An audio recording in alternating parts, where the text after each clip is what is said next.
everybody. I'm Andy Bozarth, Community Outreach and Advocacy Director for AARP Kansas, and welcome to the Coffee Chat.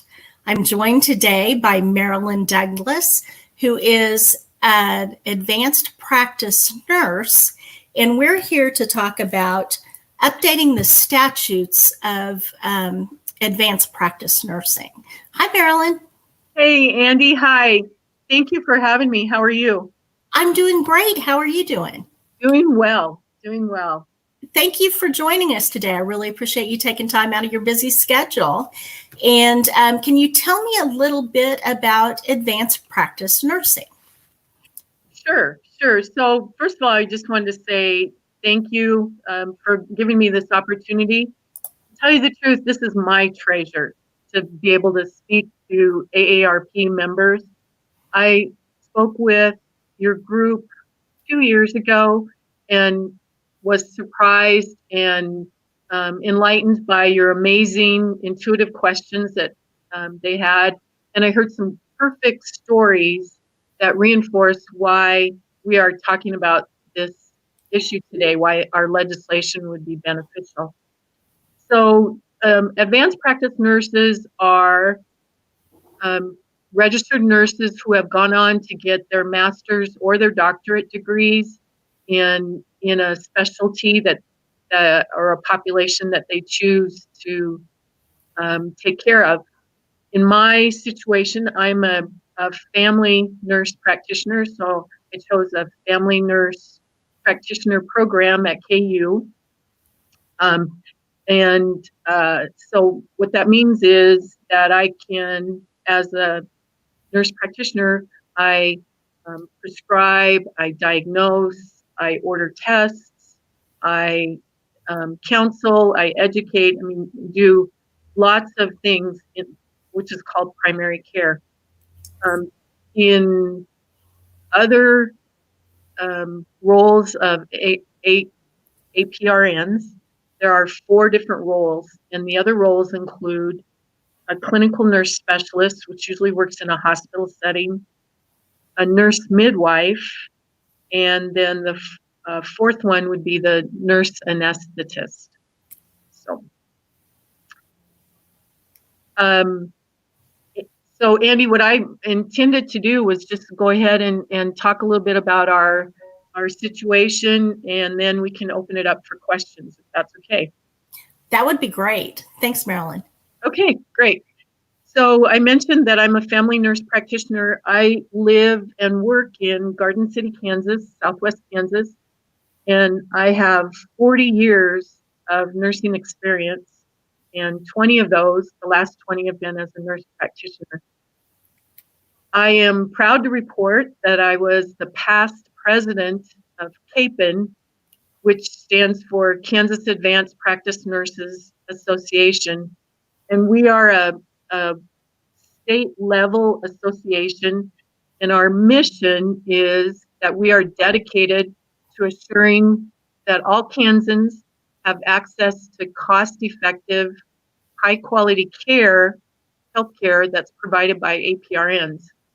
And so what we really mean by that is that we want all Kansans to have the choice to have their care provided by an advanced practice nurse. And so the reason that we're talking about this issue today is that there is a well-known provider shortage in Kansas. The Kansas Health Department has documented, and they update this every year, that there are 83% of the counties in Kansas that are designated as a primary healthcare provider shortage. What that means is that either in a particular county or area, there's not enough physicians to take care of the population, or geographically, the area is so large that people have to travel several miles to get their care. Or the third designation is that facilities can be designated shortage area because they have trouble recruiting physicians. And this would be like our state hospitals or the prisons. So we have a well-known shortage of physicians, not only in Kansas, but across the country. The shortage is complicated by that there's an always increasing demand for healthcare. And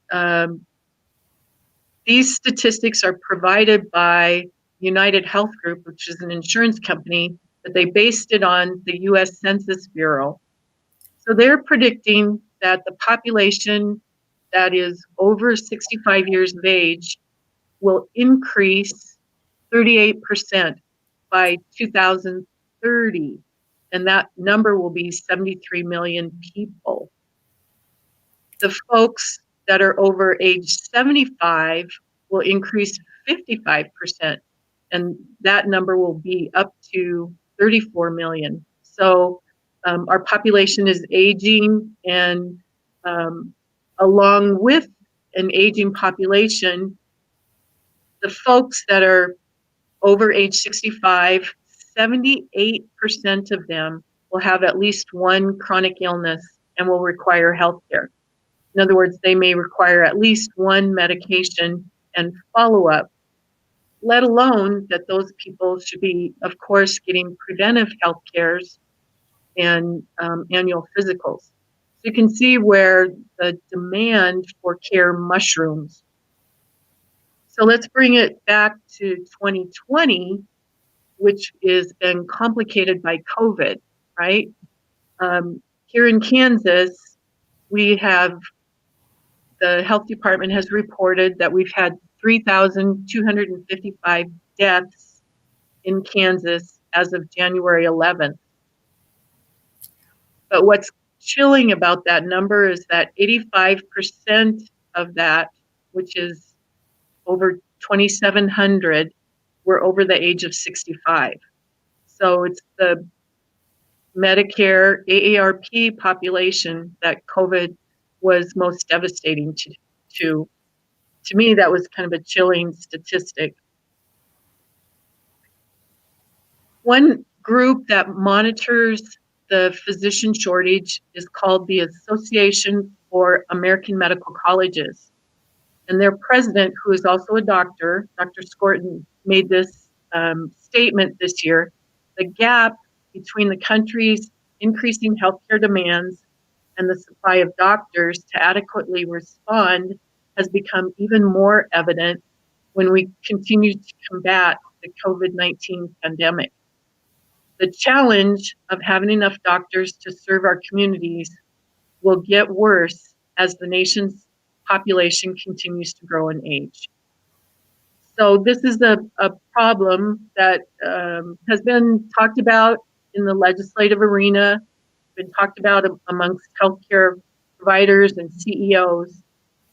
So we think that it's going to take a multi-pronged approach to keep working on this ever-growing problem.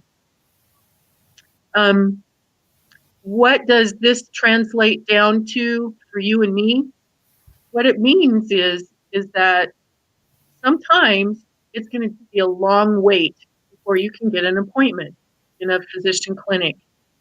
In 2017, there was a study that, and this was across the nation, that the average wait time for a new patient was 24 days. Wow. Right? Yeah. A local management group here that monitors or manages some of the clinics here did their own study and determined that it was a 6-day wait for a new patient to get an appointment.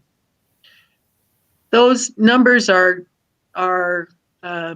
multiplied when you have these other problems, like that you don't have insurance, or that you're part of a population that is underserved, like the Medicaid population, or that you live in a rural area. So that's what it translates down to, is that we just have difficulty getting an appointment. So I mentioned that multi-pronged approach. APRNs, I believe, are the biggest portion of the answer to that problem. APRNs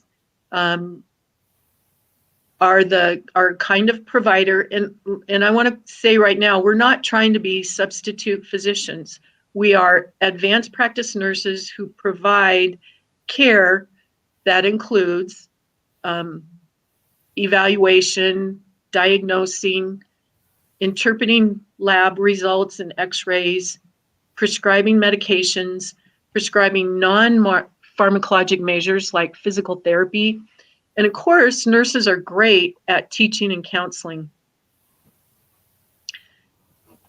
Of the nurse practitioners that are working across the country, 78% of them are in primary care. That's a pretty good number.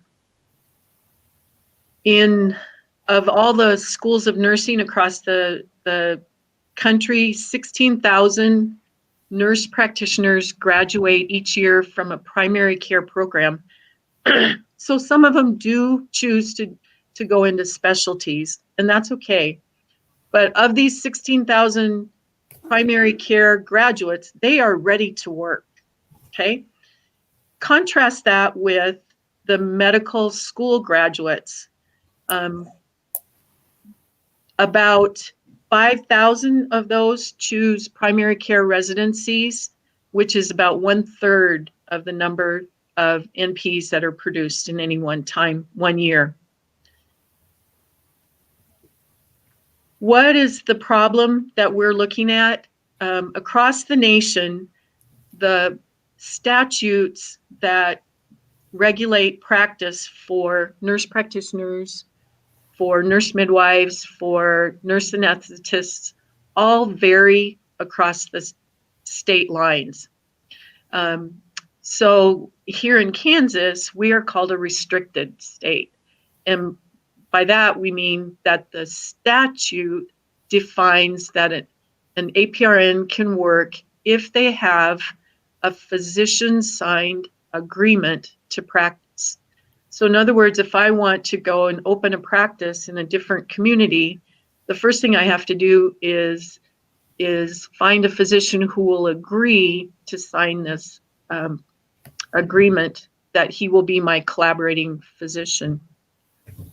Our legislation updates the statutes to remove that requirement. So I want to qualify that by saying we are not removing collaboration, and we expect collaboration of all of our APRNs, and in fact, that is still included in our definition. We're removing that statute requirement for the physician-signed agreement. So that's one part of our legislation. There are some other parts that I can talk about. The other thing, so the most important thing that I'm asking of this audience is to ask you to contact your legislators to support our APRN legislation for the very reason that I mentioned at the front of this, is that we're working to increase access to care, and that the Board of Nursing, who is our regulatory board, continue to be our regulator, because nurses understand the process of becoming a nurse and understand the education and understand the practice. So we feel like nursing should regulate nursing and keep that going. So that's just a tip of the iceberg, Andy. And if you have some questions or anybody else has some questions, I'd be glad to entertain those. Well, thank you, Merilyn. That was great information. And for those of you just joining us, I'm Andy Bozarth, Community Outreach and Advocacy Director for AARP Kansas. I'm joined by Merilyn Douglas, and we are discussing the nurse practitioner statute and what we can do to improve that. Merilyn, we do have a couple of questions from the audience. Are APRN services covered by insurance? Yes, they are. That's a great question. APRNs, just like physicians, have to apply for to be on the panels of the insurance companies, and we submit claims like any other provider does. That's great. And I know that I personally go to a nurse practitioner for my primary care provider. And I have for years. I really like her. So what kind of education does somebody have to become a nurse practitioner? What kind of care can they provide? And where, besides like the doctor's office where I attend, where do nurse practitioners work? Okay, so I mentioned that we are registered nurses. So to become a registered nurse, you have to have a degree or registered nurse license. The schools of nursing require a bachelor's degree to enter, and the programs here in Kansas have all converted to a doctorate program.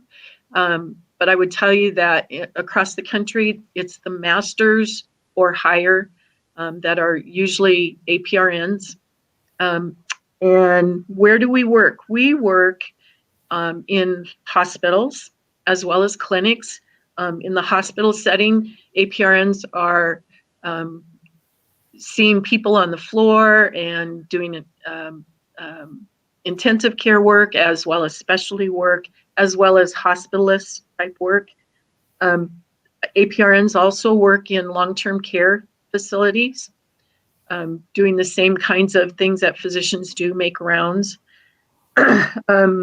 We also work in facilities like the prisons, the state hospitals, and of course we teach in university settings, and we work in schools. So there's a big variety of areas where you might see an APRN.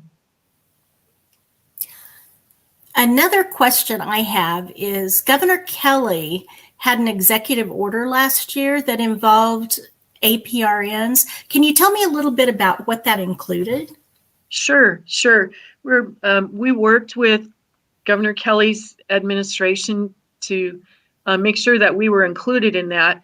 And our intention was that we wanted to be available and be able to be mobile to go and help in the hot spots. At that time we were hearing about New York and how they were calling for nurses to come and help. For APRNs to do that in Kansas, again, we'd have to have that physician signed agreement to go and work somewhere else. So Governor Kelly agreed and put it in her executive order that we did not need that collaborative practice agreement to go and take care of COVID patients anywhere within the state. As well as, she helped make it easier for nurses to be more mobile to go and do that. So as it turned out, in Kansas, we didn't have that big hotspot need like we heard in other states, but it was still good to be prepared for it, in case it happened. So. Yeah, thank you for explaining that a little bit better. We do have another question from the audience, and that question is, would removal of the signed agreement requirement with doctors place the APRN at increased risk regarding malpractice claims?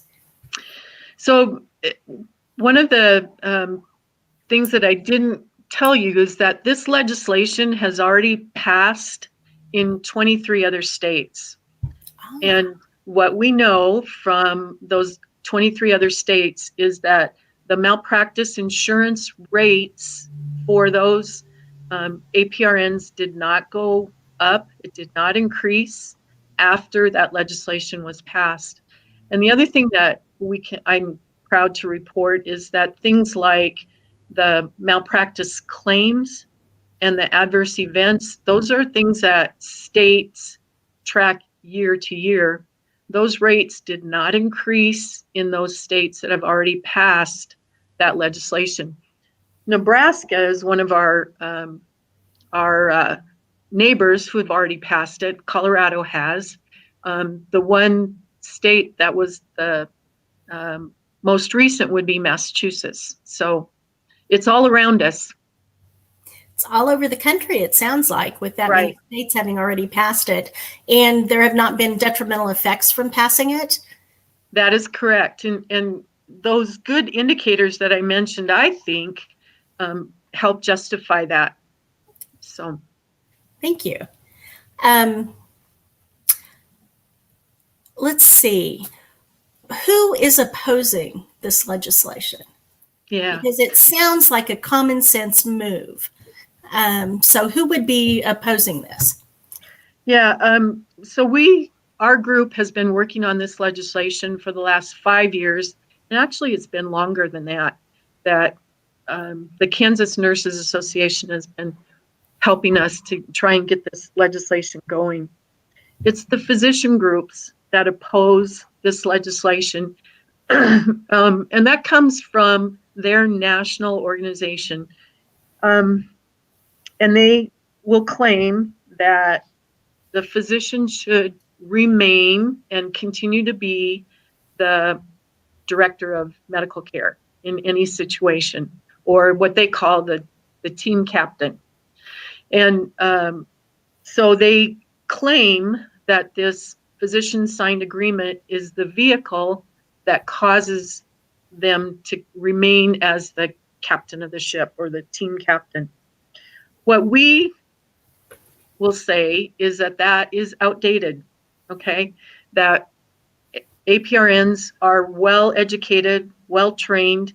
We have multiple studies that demonstrate the quality of care that we provide and that there is no risk to not having this collaborative practice agreement signed, and that we want to just take care of people and just let us do that without having to run around and find this agreement.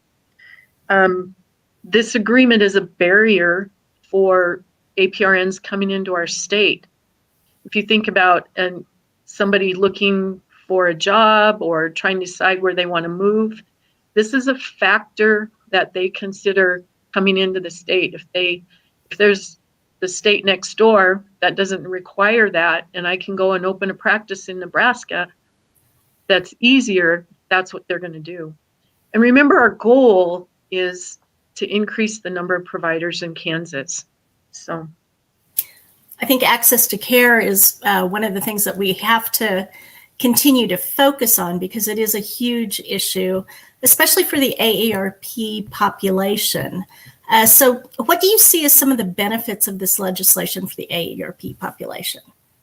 Well, you hit it on the nail there. The access to care is the number one, and that's for any population, right? Mm-hmm. But for the Medicare population, I think the access would be still the number one. The second one is that we have some studies that show that APRN directed care is cost effective. In other words, you may see an 11 to 29% decrease in healthcare costs. Wow. When it's directed by APRNs. That's significant. It is. It is. I think you would see more APRNs moving to rural communities and setting up practice there. So again, that reflects back to access. And the other thing is that nurse practitioners tend to also take care of Medicare and Medicaid populations. We don't have any qualms about the population label, I guess. That's great. One of the things that I've heard, historically, advanced practice nurses take care of people with mental health issues. Mm-hmm. And can you explain a little bit about what that looks like? Right. Oh gosh, I'm so glad you asked that because that's an area that we forget. Darn it. Do yes. In Kansas, 97% of the counties have been designated as mental health shortage areas. I mean, yes. That's a lot. And so to tell you the truth, nurse practitioners are the ones that provide the majority of mental health medication management in Kansas. And they do that right now by finding psychiatrists to help sign that agreement. But psychiatrists are even more more scarce than regular physicians to find them to sign an agreement. An example is here in Southwest Kansas, we have one psychiatrist for 13 counties here. So obviously he cannot take care of everybody, so he relies on the advanced practice nurses to do the job, and they do it really well. So the struggle comes that when that person retires or he moves away and doesn't want to do this anymore, the patients lose out because they cannot have anybody take care of them until the APRN has that agreement again. So our legislation would benefit that.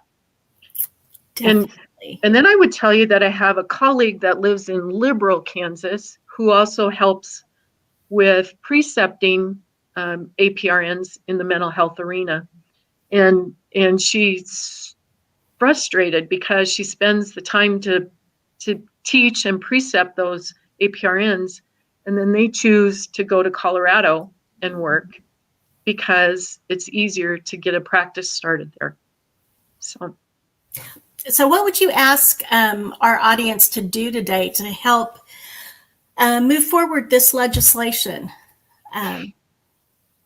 Yeah, so AARP has been involved with us before. The last 2 legislative years, they've been awesome by showing up at the Capitol and in their jackets and making a presence to those legislators. And I really believe that has been huge for us because the legislators have heard from us and they've heard from the physicians.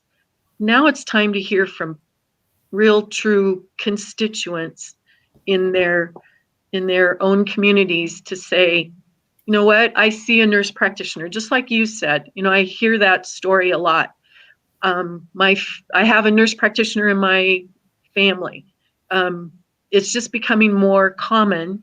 And so they need to hear that it's okay for legislators to say, yes, we want to update these statute regulations, and it's okay to feel a little uncomfortable with physicians opposing this, but we think this is for the betterment of healthcare access in Kansas.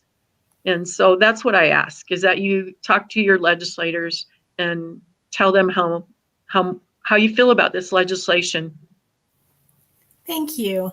If you want more information, you can always go to www.aarp.org/KS and scroll down the page, and you will see a link to an article that is all about AARP Kansas legislative priorities for this year, or you can go to the link that is scrolling across the bottom of the page. And unfortunately, that brings us to the end of our time today. Merilyn, thank you so much. Your information has been just excellent. And thank you to those of you who joined us this week. And we will be here again next week, Wednesday at 10 a.m. Thank you. Oh, Andy, thank you. Appreciate you. Thanks, Merilyn.